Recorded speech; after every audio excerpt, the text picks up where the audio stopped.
முழுசா நனைஞ்ச பிறகு முக்காடு எதுக்குன்னு கேட்பாங்க. அந்த மாதிரி நேற்று டெல்லியில கார் பாரி மாதிரி போன பழனிசாமியை பார்த்து இப்ப எல்லாரும் என்ன சொல்றாங்க தெரியுமா?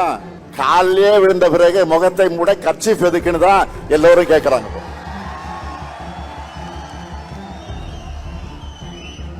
இதுல அவருடைய திறந்தாழ்ந்த பேச்சுக்கெல்லாம் நான் பதில் சொல்லணுமா? தேவையில்லைதான். ஆனா மக்களாட்சியில மக்களுக்கு மதிப்பளிச்சு பதிலளிக்க வேண்டிய பொறுப்பு கடமையும் நமக்கு இருக்கு. தமிழ்நாட்டோட வளர்ச்சிக்கு இடையூறு செய்யறது எந்த கொள்கைன்னு மக்களுக்கு நல்லா தெரியும். அது காவி கொள்கை. 2000 ஆண்டுகளா அந்த கொள்கைக்கு எதிராக திராவிடம் இந்த இயக்கம் போராடிக்கிட்டு இருக்கு. இன்னைக்கு அந்த கொள்கையோட அரசியல் முகம் யார்? பாஜக. ஒன்றியத்தினால பாஜக அரசோட நம்ம தொடர்ந்து போராடிக்கிட்டு இருக்கிறோம். 2 நாட்களுக்கு முன்பு கூட எதிர்க்கட்சி தலைவர் பழனிசாமி அவர்கள் என்ன பேசி இருக்கிறாரு?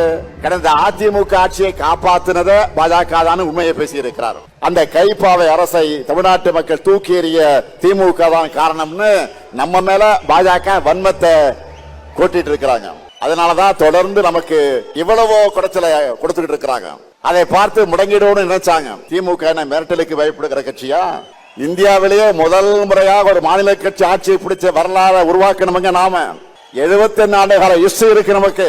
அதுக்கு பிறகு தமிழ்நாட்டு அரசியலுக்கு வந்து எல்லா கட்சிகளுமே திமுகவை அழிப்போம் ஒழிப்போம் சொன்னாங்க. ஏன் இப்பவும் சில பேர் பேசிக்கிட்டு இருக்காங்களே, இப்பவோ திமுகவுக்கு நாங்க தான் மாற்றணும் பேசுறாங்க. என்ன மாத்த போறாங்க? என்ன மாத்த போறாங்க?